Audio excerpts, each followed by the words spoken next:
अस्सलाम वालेकुम एवरीवन, मेरा नाम असद है और आज PHP ऊब का लेसन नंबर 6 है। और इस वीडियो लेसन में मैं आपके साथ विजिबिलिटी पे बात करूंगा। तो विजिबिलिटी बेसिकली हमें कंट्रोल देती है किस चीज़ को हम हाइड करना चाहते हैं और किस चीज़ को हम शो करवाना चाहते हैं। और ऑब्वियसली अगर इस लेक्चर में मैं विजिबिलिटी की बात कर रहा हूं तो इसका ताल्लुक ऑब्जेक्ट ओरिएंटेड के साथ है। विजिबिलिटी की मदद से हम डाटा हाइड भी कर सकते हैं और डाटा पब्लिकली शो भी करवा सकते हैं। तो जो फर्स्ट वीडियो लेसन था जिसमें मैंने ऑब्जेक्ट ओरिएंटेड का इंट्रोडक्शन करवाया था, मैंने कहा था कि क्लास एक कैप्सूल का काम करती है और डाटा जो इसके अंदर अवेलेबल होता है वो इनकैप्सुलेटेड होता है क्लास के अंदर।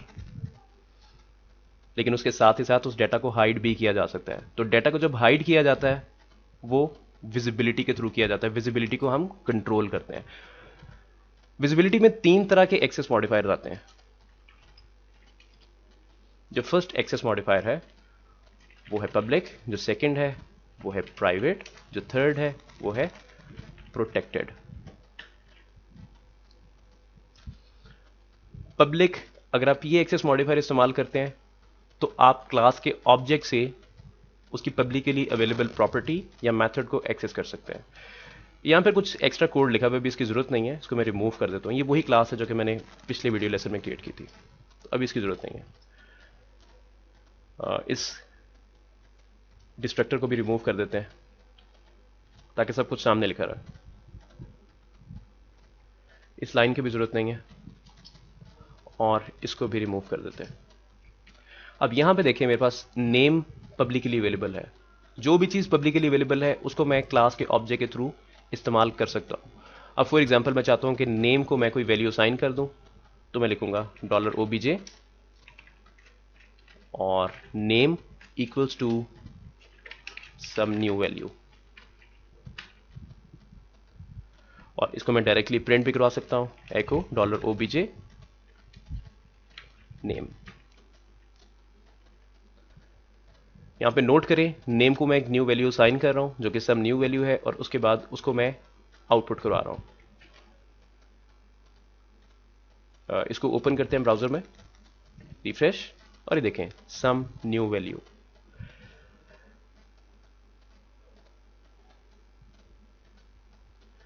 ओके, उसके बाद यहां पे आप नोट करें जो कि क्लास का एक एट्रीब्यूट है, जो कि नेम है, यानी कि प्रॉपर्टी है क्लास की। एट्रीब्यूट कह लें, इसको प्रॉपर्टी कह लें, वट एक ही बात है।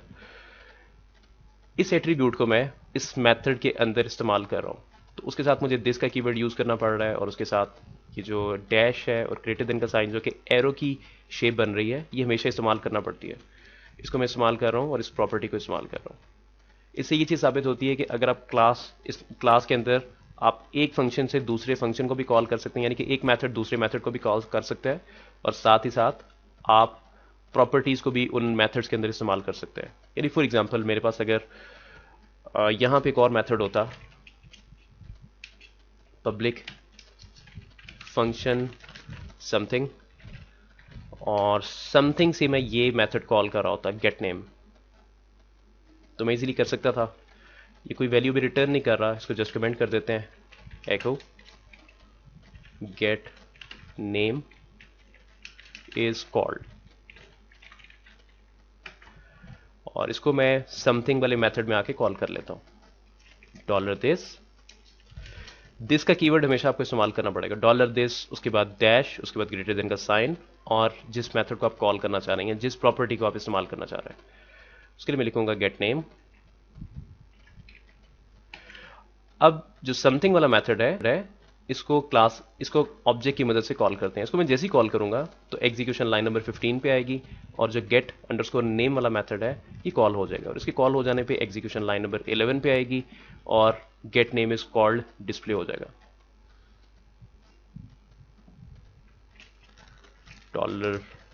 $obj और समथिंग,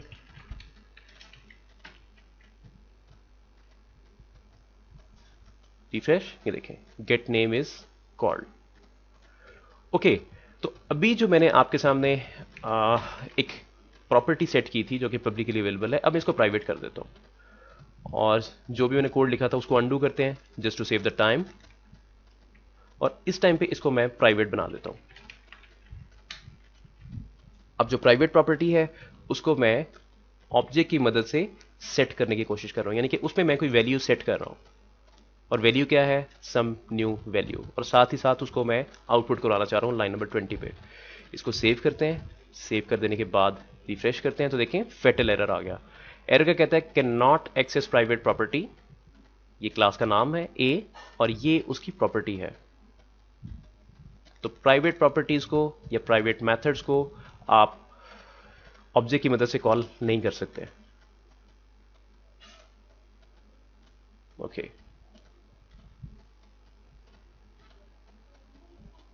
ओके, तो अब मिसाल के तौर पे मैं इस प्रॉपर्टी को इस्तेमाल करना चाहता हूं, मैं इसको कोई वैल्यू असाइन करना चाहता हूं और उसके बाद मैं इसको इस्तेमाल करना चाहता हूं। तो इसके लिए मैं काम करता हूं कि जो गेट नेम वाला मेथड है ऑलरेडी लिखा हुआ है, इसको इस्तेमाल कर लेते हैं। इस पार्ट को डिलीट करते हैं और ये क्या रिटर्न कर रहा है, ये इस प्रॉपर्टी की वैल्यू रिटर्न कर रहा है। अब यहां पे तो देखें एक चीज हमें नजर आ गई कि डायरेक्टली जो कि प्राइवेट हमारे पास एट्रीब्यूट्स हैं उनको हम एक्सेस नहीं कर सकते, बेशक वो मेथड्स हैं बेशक वो एट्रीब्यूट्स हैं, लेकिन फिर भी देयर इज अ वे कि आप उनको वैल्यूज असाइन कर सकते हैं और आप उन वैल्यूज को इस्तेमाल कर सकते हैं। जैसे फॉर एग्जांपल अगर मैं चाहूं कि डॉलर नेम को वैल्यू असाइन कर दूं तो इसके लिए मुझे एक सेटर मेथड लिखना पड़ेगा। अब इसके भी दो तरीकेकार हैं। इसके दो तरीकेकार कौन से हैं, फॉर एग्जांपल मैं यहां पे लिखता हूं पब्लिक फंक्शन, और ये बेसिकली कंस्ट्रक्टर है, और कंस्ट्रक्टर में भी आके मैं इसको कोई वैल्यू असाइन कर सकता हूं। उसके लिए मैं लिखता हूं dollar this name equals to dollar name, और ये नेम क्या है, ऑब्वियसली मैं कंस्ट्रक्टर को पास करूंगा। यहां पे आकर लिख लेते हैं नेम। अब कंस्ट्रक्टर से मैं वैल्यू असाइन कर रहा हूं नेम वाली प्रॉपर्टी को, तो इसके लिए मुझे क्या लिखना होगा कि जो आगे मैंने पेरेंथेसिस यूज की हैं, पेरेंथेसिस का इस्तेमाल आप बेशक करें बेशक ना करें, लेकिन अगर तो आप कोई वैल्यू पास करना चाहते हैं कंस्ट्रक्टर मेथड में तो उसके लिए आप पेरेंथेसिस का इस्तेमाल करेंगे। मैं यहां पे लिखता हूं सम वैल्यू पास्ड बाय मी, और नेक्स्ट लाइन पे जाके जो गेटर मेथड है गेट नेम, इसको कॉल कर लेते हैं echo dollar OBJ gate name.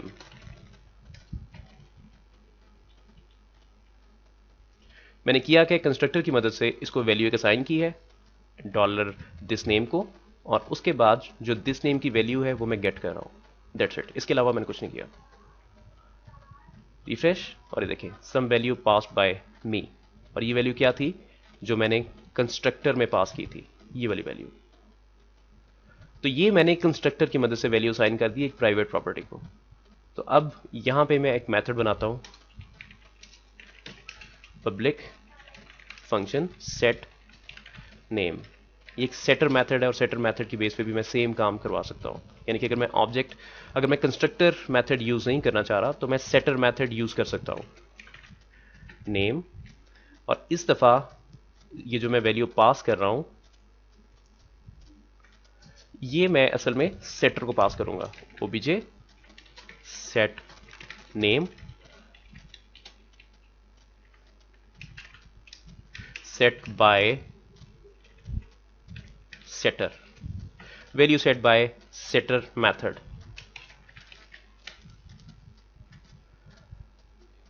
और साथ ही साथ उस वैल्यू को मैं आउटपुट पे करवा रहा हूं। आउटपुट कैसे करवा रहा हूं, मैं गेटर यूज कर रहा हूं और गेटर दिस नेम की वैल्यू रिटर्न कर रहा है। Refresh, warning missing argument 1 for a. ये बेसिकली कंस्ट्रक्टर की बात कर रहा है। कंस्ट्रक्टर कॉल तो हो गया लेकिन वो एक पैरामीटर एक्सपेक्ट कर रहा है, तो मैं असल में भूल गया था, जो ये वाला पार्ट है इसको मैं कमेंट करना भूल गया था। यानी फॉर एग्जांपल इस कोड को यहां से रिमूव कर देते हैं, अभी इसकी जरूरत नहीं है, और ये आर्गुमेंट भी रिक्वायर्ड नहीं है, तो अब ये वार्निंग नहीं आएगी।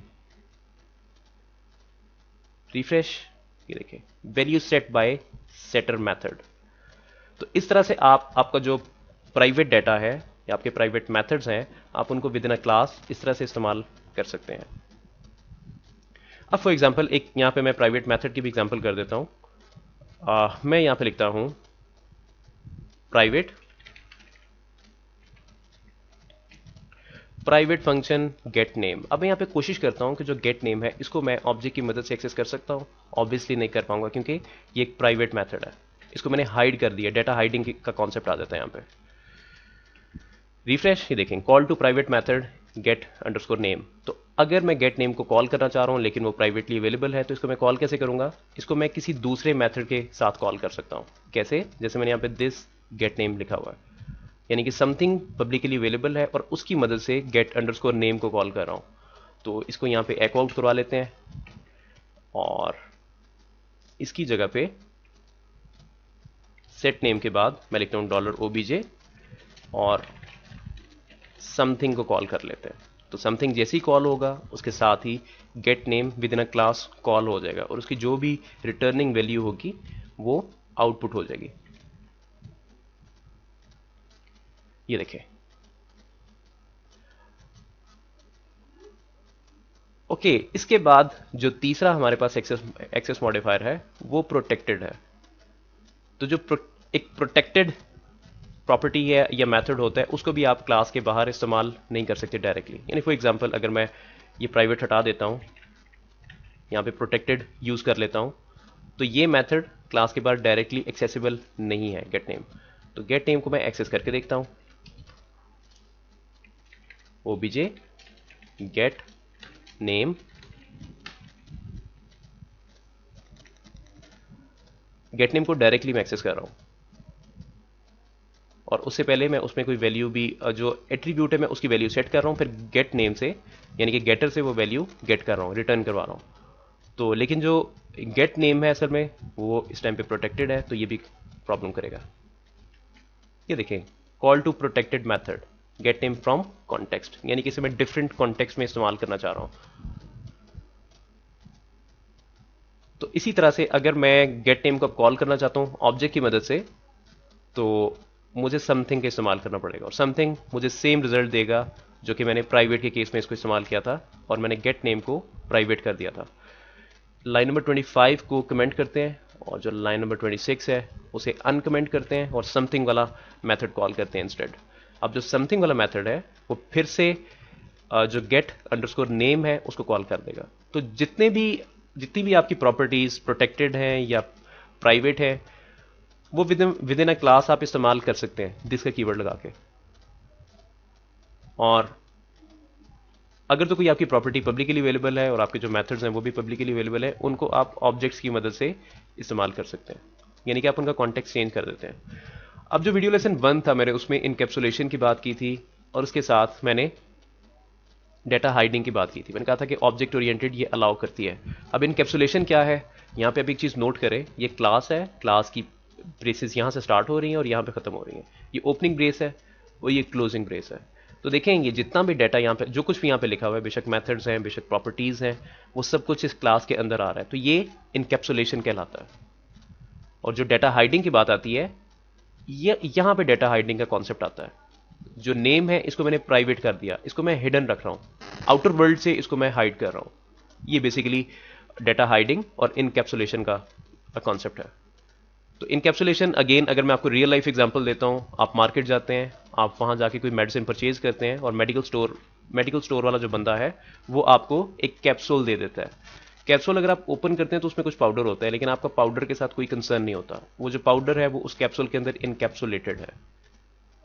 यानी अगर आप कोई बॉक्स है, बॉक्स के अंदर कोई चीज़ डाल देते हैं, बॉक्स बंद कर देते हैं, तो वो चीज़ उस बॉक्स के अंदर इनकैप्सुलेटेड है। ये बेसिकली इनकैप्सुलेशन का कॉन्सेप्ट है। और उसके साथ ही साथ जो डाटा हाइडिंग वाला कॉन्सेप्ट है वो भी मैंने आपके साथ डिस्कस कर लिया। तो इस टॉपिक में अगर आपको कोई कंफ्यूजन आती है, कोई क्वेश्चंस हैं, तो आप मुझसे कर सकते हैं। मुझे फीडबैक दें, लाइक के केस में भी और डिसलाइक के केस में भी, ताकि वीडियोस को इंप्रूव किया जा सके। नेक्स्ट वीडियो लेसन में इंशाल्लाह मुलाकात होती है, तब तक के लिए इजाजत, अल्लाह हाफिज़।